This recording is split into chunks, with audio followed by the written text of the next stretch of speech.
Good evening friends. मेरा नाम सुनीत है। मैं पहले अपना इंट्रोडक्शन दे दूं। मेरा नाम सुनीत है और आज हम लोग पहली बार मिल रहे हैं। मैं एक बैंकर हूँ प्रोफेशनली और यूनियन बैंक में कार्यरत हूँ। चाहे कौन से बैंक में हूँ ये बताना उतना ज़रूरी नहीं है, बस बैंकर हूँ।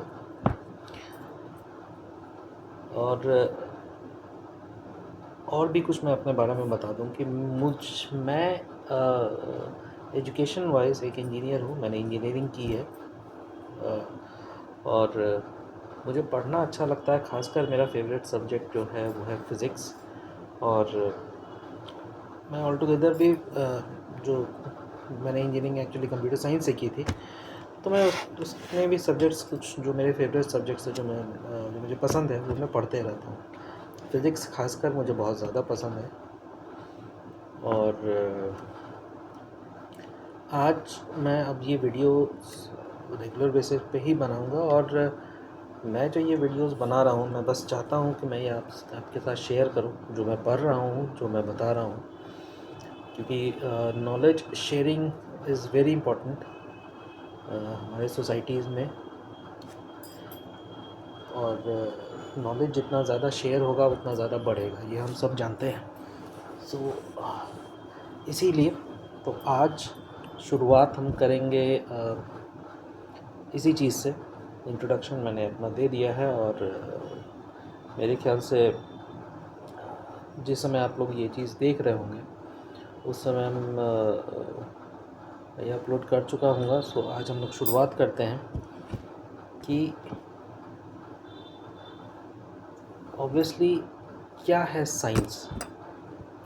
ठीक है, तो साइंस, क्योंकि मैं फ़िज़िक्स पे लेक्चर्स देने वाला हूँ, मैं फ़िज़िक्स के बारे में बताने वाला हूँ। लेक्चर्स नहीं बोला जाएगा, बट मैं फ़िज़िक्स के बारे में आपसे कुछ डिस्कशन करूँगा, आपको कुछ बताऊँगा, कुछ नॉलेज अपना शेयर करूँगा। लेक्चर्स नहीं बोलूँगा, बिकॉज़ ये कोई लेक्चर्स नहीं है कि इस क्लास का या उस क्लास का मैं सिलेबस पढ़ा रहा हूँ, बस नहीं। मैं बस नॉलेज शेयर कर रहा हूँ और एक्सपेक्ट करूँगा आप लोगों से कि आप लोग भी कुछ शेयर करेंगे, तो ऐसा जर्नी हमारी लंबी चलेगी। अब रही बात कि अगर हम शुरुआत करें तो हम फ़िज़िक्स से पहले हमें ये जानना होगा साइंस क्या है। ठीक है, तो साइंस बोलने के पहले, जानने के पहले हमें ये जानना है ये नेचर। ठीक है, जो आसपास है दैट इज़ ऑल नेचर। ठीक है, जो आर्टिफिशियल नहीं है। साइंस वहीं से निकलता है, साइंस वहीं से आता है। तो अब साइंस क्या है? आप जो हमारे चारों तरफ हो रहा है, ठीक है, I am not talking about the political और एनीथिंग अराउंड, बट जो चीज़ हमारे चारों तरफ होती है, ये ट्रीज़ जो ग्रो कर रही हैं, ऊपर से जब पेड़ से आम गिरता है या एप्पल गिरता है, जो हमारे न्यूटन ने डिस्कवर किया था कि always falls an apple falls, उसी से ग्रेविटेशन डिस्कवर हुआ। हम कैसे चलते हैं, चलना भी दैट इज़ ऑल्सो साइंस। उसमें फ्रिक्शनल फोर्स इन्वॉल्व होता है, सारा फोर्स मोशन, हम कैसे चल रहे हैं, जो हम साइकिल चलाते हैं या जो हमारा बाइक वर्क करता है, कैसे बाइक वर्क करता है, कैसे चल रहा है। ठीक है, और ये सारे एटम्स, इलेक्ट्रॉन, प्रोटॉन, न्यूट्रॉन, ये सब साइंस है। ठीक है, जो टेक्नोलॉजी है, जो स्पेस है, ये हम अपने चारों तरफ की बात बोल रहा हूँ। ये स्पेस है। आप बहुतों के पास टेलीस्कोप होगा, वो देखते होंगे वो चाँद, मून, जुपिटर, ये सारा कुछ जितने प्लैनेट्स हैं वो किस मोशन में है। तो ये सारा कुछ जो है वो चारों तरफ है, दैट इज़ ऑल्सो साइंस। जो हमारे अंदर चल रहा है हमारे बॉडी में, दैट इज़ ऑल्सो साइंस। हमारे ऑर्गन्स, हमारा जो बॉडी एनाटॉमी है, जो ऑर्गन्स है, ऑर्गन्स कैसे काम करते हैं, लिवर कैसे काम कर रहा है, हार्ट कैसे काम कर रहा है, पैंक्रियाज कैसे काम कर रहा है, स्टमक कैसे काम कर रहा है, इंटेस्टाइन कैसे है, क्या है, नहीं है, तो दैट वो भी साइंस है, वो हमारे अंदर का साइंस है। और वो हम तो बेसिकली ये सारा चीज़ जो हमारे चारों तरफ होता है, जो हमारे अंदर होता है, जो हम देख रहे हैं, दे आर वर्किंग, ठीक है। तो बेसिकली साइंस उसी से डील करता है, साइंस वही है।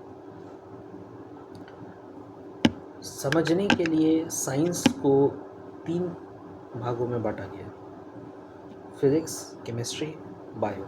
मैं बहुत ज़्यादा लंबा नहीं खींचूँगा, ठीक है। चाहता तो मैं साइंस और साइंस के टॉपिक को, साइंस के डेफिनेशन को बहुत ज़्यादा लंबा खींच सकता था, बट रिक्वायर्ड नहीं है, क्योंकि आजकल आप जो वीडियोस जो देख रहे हैं हमारे चारों तरफ हैं, जो आप लोग देख रहे हैं, तो वो टेक्नोलॉजी, वो भी साइंस ही है कहीं ना कहीं से, उसी से निकला है। ये इन सब चीज़ों के बारे में जानते हैं, और तो ये भी आप जान ही रहे हैं, बस मैं बस उसे रिपीट कर रहा हूँ कि साइंस को 3 कैटेगरीज में बांटा गया है, फिज़िक्स, केमिस्ट्री एंड बायो। मेरे मुंह से अभी वैसे फिज़िक्स, केमिस्ट्री, मैथमेटिक्स निकलने वाला था, जो आमतौर पे हैबिट है, जो हम 10th के बाद हम लोग नॉर्मली सब्जेक्ट्स चूज़ करते हैं, PCM या PCB। लेकिन एक्चुअली साइंस को 3 ब्रांचेस में बांटा गया है। साइंस के 3 ब्रांचेस है, फिज़िक्स, केमिस्ट्री एंड बायो। जो हमारे चारों तरफ हो रहा है वो फिज़िक्स और केमिस्ट्री डील करता है। जो हमारे अंदर होता है, बाहर भी बहुत सारी चीज़ें हैं, जो सॉइल का फर्टिलिटी और ट्री का ग्रो होना, वो कैसे काम करता है, उसका सेल्स, और ये भी बायो डील करता है। लेकिन हमें बॉडी के अंदर का भी जो सारा चीज़ है वो बायो में ही कवर अप होता है। अब ये तो मैंने आपको बताया था साइंस कहाँ से आया है, साइंस नेचर से, ठीक है। ये जो चीज़ें हो रही हैं वो ऑलरेडी एग्जिस्ट करती हैं, साइंस बस उन्हें ढूंढने का रास्ता है, उसे कैसे निकालना है, उसे कैसे पता करना है, और उन चीज़ों से लेकर के कुछ नई चीज़ें बनाना, दैट इज़ ऑल्सो साइंस। सो ये सारा तो एक इंट्रोडक्शन हो गया कि क्या है साइंस। लेकिन अब सोचने की बात है कि हम आ रहे हैं फिज़िक्स पे, क्योंकि हमारा जो काम है, वो हम जो डील करने वाले हैं, दैट इज़ अबाउट फिज़िक्स। जो हम डिस्कस करने वाले हैं वो फिज़िक्स के बारे में। ना फिज़िक्स कैसे पढ़ना है, क्या है फिज़िक्स? तो नॉर्मली हम जो जानते हैं, जो हमारे टेक्स्ट बुक्स में दिया रहता है कि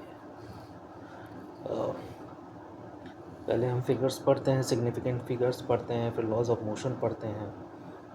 तो जैसा मैंने बताया कि जो चीज़ हो रही है चारों तरफ, जो लोग चल रहे हैं, ऊपर से नीचे अगर कोई फल गिरता है, कोई फ्रूट्स गिरता है पेड़ से, दैट इज़ ऑल्सो फिज़िक्स। जो हम साइकिल चलाते हैं, दैट इज़ ऑल्सो फिज़िक्स। शुरुआत कहाँ से किया जाए और कैसे पढ़ा जाए इस चीज़ों को, फिज़िक्स इन्हीं सब चीज़ों को तो डील करता है। तो हम कैसे पढ़ें और कैसे करें? तो हो सकता है कि एक तरीका ये हो सकता है कि हम सारे लॉज को एक समराइज में दे दिया जाए और उसी से काम हो जाए। एक समराइज वे में दे दिया जाए, 1-2 लाइन का डेफिनेशन उस पर लिख दिया जाए और वो हो जाए। लेकिन क्या फिज़िक्स उतने से हो जाएगा? नहीं। इसका 2 रीज़न है, क्योंकि एक तो सारे लॉज हम अभी तक जानते नहीं हैं। बहुत सारे लॉज डिस्कवर हो चुके हैं, बहुत सारे लॉज डिस्कवर हो रहे हैं, ठीक है। और दूसरा, हर एक लॉज को समझने के लिए उसमें बहुत सारी चीज़ें हैं, ख़ासकर मैथमेटिक्स। तो बहुत सारी अनफेमिलियर चीज़ें हैं, बहुत सारी अनफेमिलियर आइडियाज़ हैं, जिसे हमें जानना बहुत ज़रूरी है। तो इसीलिए 2 रीज़न है कि एक समराइज़ वे में आपको नहीं बताया जा सकता, एक समराइज़ वे में ये चीज़ें नहीं सिखाई जा सकती कि एक लिस्ट दे दिया गया और वो लिस्ट आप पढ़ लीजिए, बस दैट इज़ ऑल फिज़िक्स। नहीं, फिज़िक्स हमें समझना है ताकि हम अपने आसपास हो रही चीज़ों को समझ सकें, that we can understand what is going around us, how we are moving, how we are walking, how we are using a cycle, how the bike moves. इन चीज़ों को समझने के लिए पहले एक एक चीज़ को समझनी बहुत ज़रूरी है। और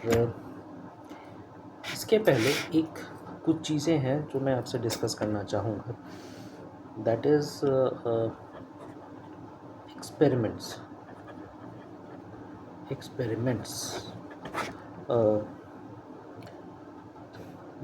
जो नॉलेज है, जो हमारे पास है, जो नहीं है, जो हमें पता करनी है। जैसे मैंने आपको बताया कि अभी सारे लॉज डिस्कवर नहीं हुए हैं, बहुत सारे हो चुके हैं, बहुत सारे होने बाकी हैं, क्योंकि बहुत सारी ऐसी चीज़ें हैं जो अभी हमारे समझ से बाहर है। और साइंस, खासकर फिज़िक्स, हमें उन चीज़ों को समझने के लिए एक माध्यम प्रोवाइड करता है। नॉलेज ऑलरेडी है, मतलब इंफॉर्मेशन है, क्योंकि कंप्यूटर में हम लोगों ने डेटाबेस में पढ़ा था,